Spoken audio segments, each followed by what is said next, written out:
ఖమ్మంలో బీఆర్ఎస్ కొత్త సర్పంచ్ల అభినందన సభలో కేటీఆర్ ప్రసంగిస్తున్నారు. ఇప్పుడు లైవ్ చూద్దాం. సోదరిమణులు వారికి గట్టిగా ఒకసారి చప్పట్లు కొట్టాలి. అందరం కూడా వారితో పాటు పోటీ చేసి స్వల్ప తేడాతో ఓటమి పాలైన మా సోదరులకి సోదరిమణులకి, అట్లాగే ఇందాక నామా నాగేశ్వరరావు గారు చెప్పినట్టు కొంతమంది గెలిచి కూడా ఓడిపోయిన వాళ్ళు ఉన్నారు మన పార్టీ నుండి. ఎందుకంటే గెలిచిన తర్వాత కాంగ్రెస్ పార్టీ తొండి చేసి మరి రిటర్నింగ్ అధికారులను మేనేజ్మెంట్ చేసి రీకౌంటింగ్ అని పెట్టి గెలిచిన వాళ్ళని కూడా ఓడినట్టుగా చూపెట్టిన మా తమ్ముళ్ళు కొంతమంది ఉన్నారు. మీకు అట్టే జరిగిందా? వారితో పాటు అభ్యర్థుల గెలుపు కోసం పనిచేసిన ప్రతి గులాబీ తమ్ముడికి, చెల్లెలకి, అక్కకి, అన్నకి, అందరికీ, పత్రికా మిత్రులకి పేరు పేరున అందరికీ హృదయపూర్వకంగా శిరస్సు వంచి నమస్కారం. ఈరోజు ఖమ్మానికి వస్తుంటే మాకు పాలేరులో నాయకన్ గూడెం కాడ మరి మా తమ్ముళ్ళు పాలేరు నియోజకవర్గ సోదరులు పెద్ద ఎత్తున అక్కడ స్వాగతం పలికారు. ఉపేందర్ రెడ్డి గారు నాతో పాటు హైదరాబాద్ నుంచి వచ్చినారు. ఉపేందర్ రెడ్డి గారు నేను అడిగినాను, అన్న ఎట్లా జరిగింది మీ నియోజకవర్గంలో సర్పంచ్ ఎన్నిక అని. వారు ఒకటే మాట చెప్పారు, కాంగ్రెస్ ఓటమికి రంగం సిద్ధమైంది, తొందరలోనే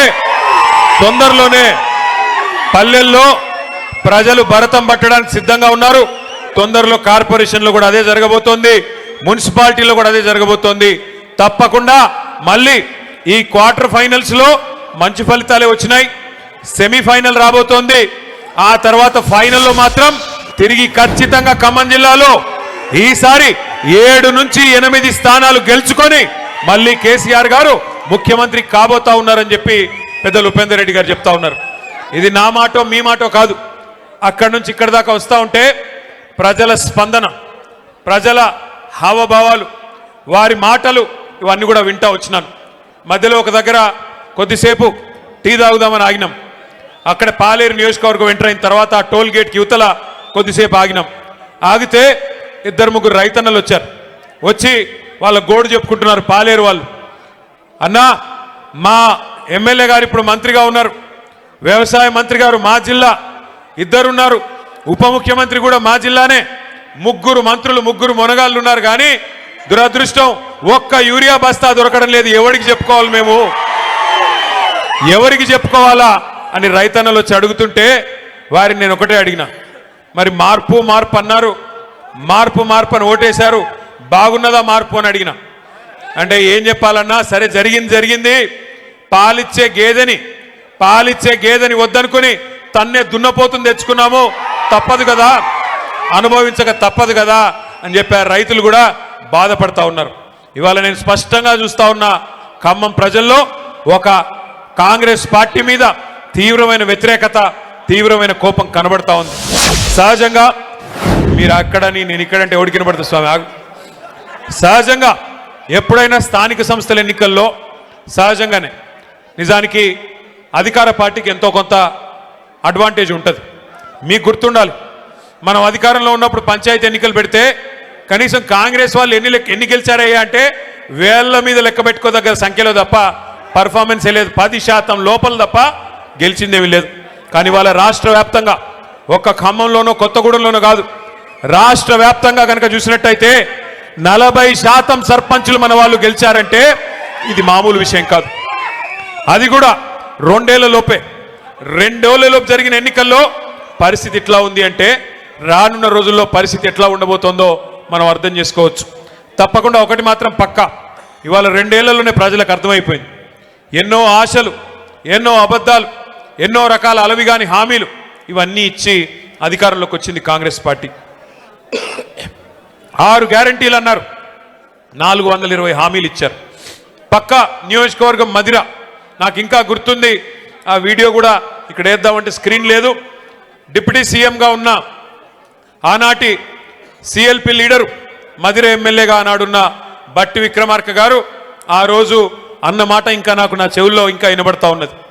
గ్యారంటీ కార్డులు పట్టుకొని ఆ రోజు ఆయన చెప్తా ఉన్నాడు, భద్రంగా పెట్టుకోండి, గ్యారంటీ కార్డులు భద్రంగా దాచిపెట్టుకోండి, 100 రోజుల్లో, ఇది చాలా విలువైన కార్డు, ఈ కార్డుని మరి భద్రంగా పెట్టుకుంటే 100 రోజుల తర్వాత మా గవర్నమెంట్ రాగానే 2,500 మహిళలకు ఇస్తాం, 4,000 రూపాయలు ముసలోళ్ళకి ఇస్తాం, తులం బంగారం ఇస్తాం, 2 లక్షల ఉద్యోగాలు ఇస్తాం, భద్రంగా పెట్టుకోండి కార్డు అన్నారు బట్టి గారు.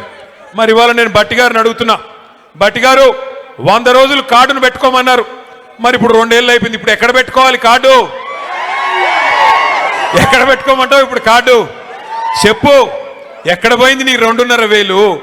ఎక్కడ పోయింది 4,000 పెన్షను? ఎక్కడ పోయింది తులం బంగారం? ఎక్కడ పోయినాయి స్కూటీలు? ఎక్కడ పోయినాయి విద్యా భరోసా కార్డులు? ఎక్కడ పోయినాయి 1,00,000 కోట్ల బడ్జెట్ బీసీలకి 42% రిజర్వేషన్లు? చెప్పుకుంటూ పోతే 420 హామీలు. ఒకటి కాదు, 2 కాదు. సర్వభ్రష్ట ప్రభుత్వం ఇది. సర్వత్రా అందరినీ మోసం చేసిన ప్రభుత్వం. అక్కడ మా తమ్ముళ్ళు 30% అని పట్టుకున్నారు. అది ఎవల గురించో మీకు తెలుసు. ఒక మంత్రి కాదు, మీ జిల్లాలో అందరు మంత్రులు 30% నడిపిస్తున్నారు. B tax 30%. ఇక్కడ పక్కన పి ట్యాక్స్ బాంబులేటి మంత్రి గారికి ఆయన ట్యాక్స్ కూడా 30%. ఏ భూమి ఆయన దగ్గర పోయినా 30% నాకు ఇచ్చేయమని అడుగుతున్నాడు బాంబులేటి గారు. అట్లాగే ఇక్కడున్న తుమ్మల గారు కూడా, ఆయన కూడా అదే పనిలో ఉన్నాడు.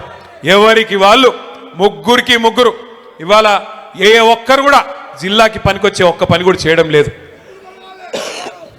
ముగ్గురు మోసగాళ్ళు, మొనగాళ్ళు కాదు. ఒకటి మాత్రం వాస్తవం, ఈ ముగ్గురు మోసగాళ్ళకి అసలైన నాయకుడు ఎవడా అంటే అలీబాబా పైన ఉన్నాడు.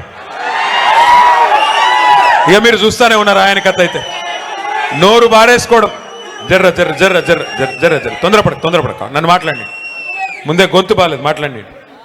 నేను ఒక్కసారి మీరు దయచేసి ఆలోచించాలని కోరుతా ఉన్నా. 2 ఏళ్ళు అయిపోయింది. ఎన్ని ఈస్ట్ మన్ కలర్లో సినిమాలు చూపెట్టారు. అద్భుతమైన రంగుల కళ లాంటి సినిమా. మీకు ఇది ఇస్తాం, అది ఇస్తాం, అది చేస్తాం, ఇది చేస్తాం. 2 ఏళ్లలో ఏం చేశారు ఖమ్మానికి నేను అడుగుతున్నా. ఈ జిల్లాలో కేసీఆర్ గారు 7.5 లక్షల ఎకరాలకు నీళ్లు ఇవ్వాలని చెప్పి, గోదావరి జలాల మీద పూర్తి హక్కు ఖమ్మం జిల్లాకి దక్కాలని చెప్పి, ఎందుకంటే మీ తర్వాత కిందికి ఆంధ్రాకి, ఆంధ్రా నుంచి కిందికి సముద్రంలోకి నీళ్లు పోతాయి. తెలంగాణలో కిందేమీ లేదు ఇంకా ఖమ్మం తర్వాత, కొత్తగూడెం తర్వాత. కాబట్టి మన నీళ్లు, మన గోదావరి నీళ్లు మరి ఏవైతే పూర్తి స్థాయిలో ఖమ్మం జిల్లాకి దక్కాలో దానికోసం సీతారామ సాగర్ అనే ప్రాజెక్టును అద్భుతంగా డిజైన్ చేసి 7.5 లక్షల ఎకరాలు, కొత్తగా 3,40,000 ఎకరాల ఆయకట్టు, అట్లాగే స్థిరీకరించబడే ఆయకట్టు ఏదైతే ప్రస్తుతం కృష్ణ కింద ఉందో, ఎన్ఎస్పి కింద ఉందో దాన్ని కూడా స్థిరీకరించడానికి మరొక 3.5 లక్షల ఎకరాలకి, మొత్తం కలిపి 7.5 లక్షల ఎకరాలకి నీళ్ళిచ్చే ప్రతిపాదించే ప్రాజెక్టు సీతారామ సాగర్. ఏనుగెళ్ళింది తోక చిక్కింది అన్నట్టు 90%